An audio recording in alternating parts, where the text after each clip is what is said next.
May I have your attention, please? Ladies and gentlemen, welcome to this travel log through time. We're here to celebrate, as we all know, the 100th birthday of Moir Baliles, a patriarch of our family.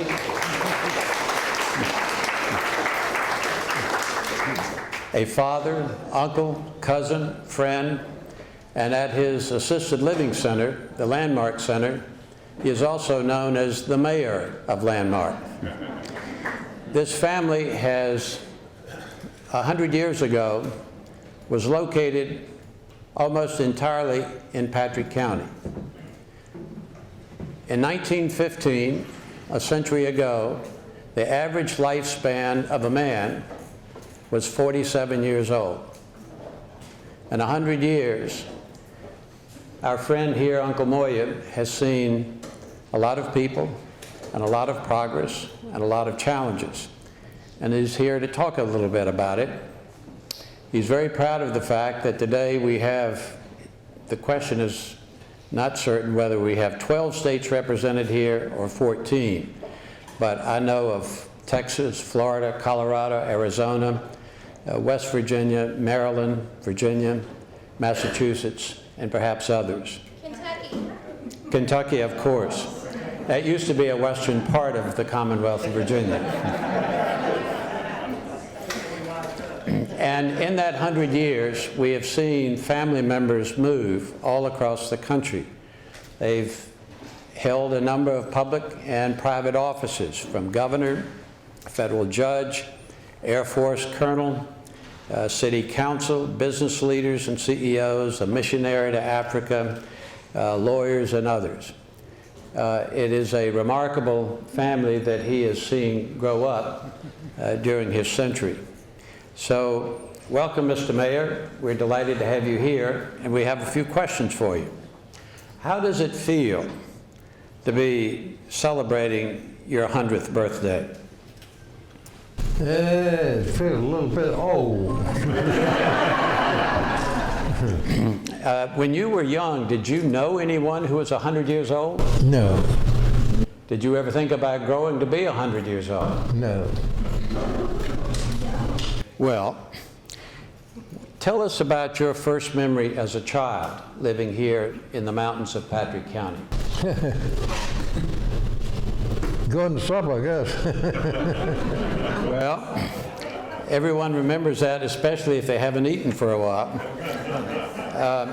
You were the baby of 9 children in your family. Does that mean you were spoiled and never got in trouble? No.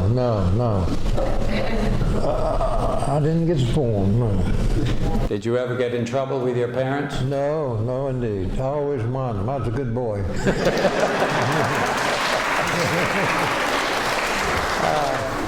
Well, you lived up there on that hillside at a time when you had no telephone, no television, no electricity, no running water, no automobile. What was life like living without all those things? Well, I never knew about them, so I didn't think anything about not having them. Well, tell us about your parents. What were they like? I knew your mother. I did not know your father. But what were they like? What, my parents? Yes. Oh, they were great. They were great parents. My father died when I was young. I don't remember much about him, but I had a real good mother. Was your mother a good cook? My mother what? A good cook. Oh, yes, very good cook. She could cook anything, I think. As long as I knew Mama cooked it, it was good. You had such a large family. How did you get along with all your brothers and sisters? How did I get along? Yeah. Fine. I was youngest one, and they treated me very well. That was because you were the baby? Yeah. Let's turn to your school years. Where did you go to school? Where did I go to school? Where? Well, grade school went to Over Harbor School. It's just an old school up on top of a hill somewhere where they taught first 6 grades. Then I went to a Blue Ridge Mission School, high school, Buffalo Ridge, Virginia. And what was your favorite subject? Algebra. Were you an expert in algebra? Nobody else in the family is. Expert? Expert. Of course.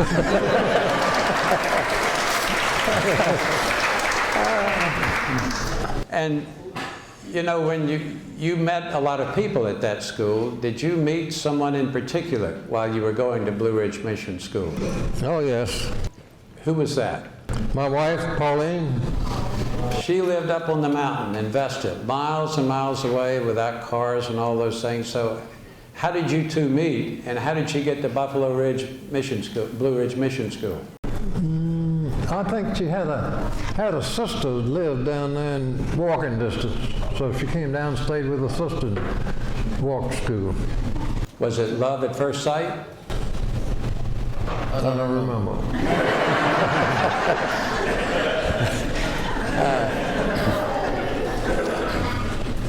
Well, how long did it take after you met her before you two got married? How long before we got married? Right. Oh, about 6 or 7 years. What took you so long? I couldn't get her to say yes.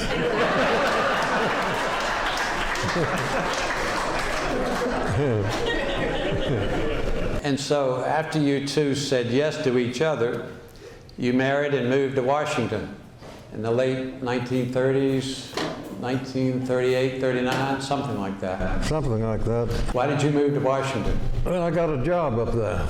Doing what? Police department. What made you want to be a policeman? I don't know, it just appealed, job appealed to me. And I'm told that part of your job included providing security, helping to provide security for presidents of the United States. Is that true? Yes. Which presidents did you help guard? Roosevelt and Eisenhower.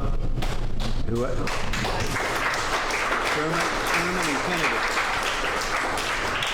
There were 4 presidents, I think your family members have told me. You've mentioned Roosevelt and Eisenhower. Would that have been Truman and Kennedy, perhaps? Yeah. Well, Truman, yeah. And Kennedy? Yes. So you helped provide security for 4 presidents of the United States. Did you ever get actually close to any of them, physically close? Yeah. Which one? Which one, what? Which president did you actually get close to backstage? I think Eisenhower. And how about Roosevelt in a wheelchair? He was all right, yeah. But I remember Eisenhower better. And of those 4 presidents, who did you like the most? I think Eisenhower. Good. The family legend also has it that you met the Queen of England. Is that true? Yes. Where did you meet and how did you meet? Met her in the British Embassy Gardens, and I was in the garden, and she was walking through the gardens, and a little dog got loose from her, and I picked the dog up and took it back to her. So that's how you met the Queen. What did she say to you? She thanked me. It's very nice. Did you like her? I liked her very much. Like you, she's still around and kicking. I don't know. Yeah.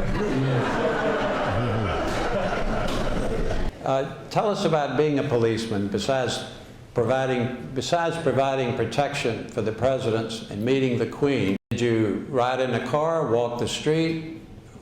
I did both. And which did you like the most? I like walking. Because you got to know the people in the neighborhood? Yeah. You get to meet so many people when you're on the street. So after so many years of being a policeman, you retired and you moved back to Patrick County. Yeah. Why did you do that? It felt more like home. Good friends, good people, good food. That's why you came back. Right. Tell us a little bit about your children, Patricia and Rick. Tell us about them. Well, I had two good children. I had a good son and a good daughter, Richard and Patricia. And they were all very good. I don't remember ever having to whip them.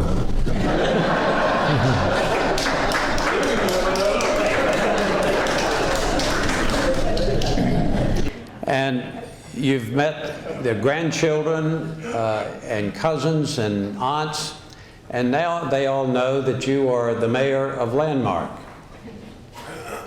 They want to know whether you're going to run for re-election. Well, it's a permanent job.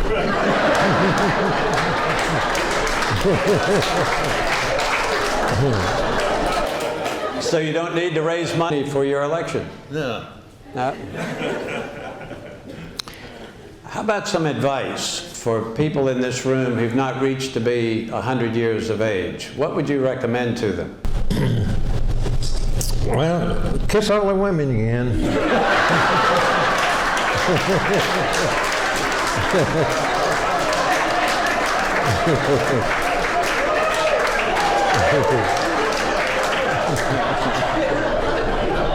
I think you have a lot of happy people in this room.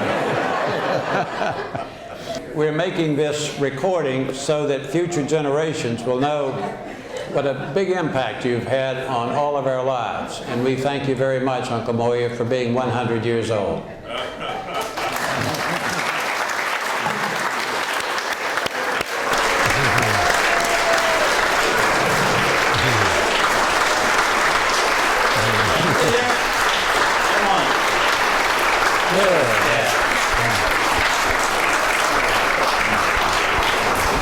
There's your audience.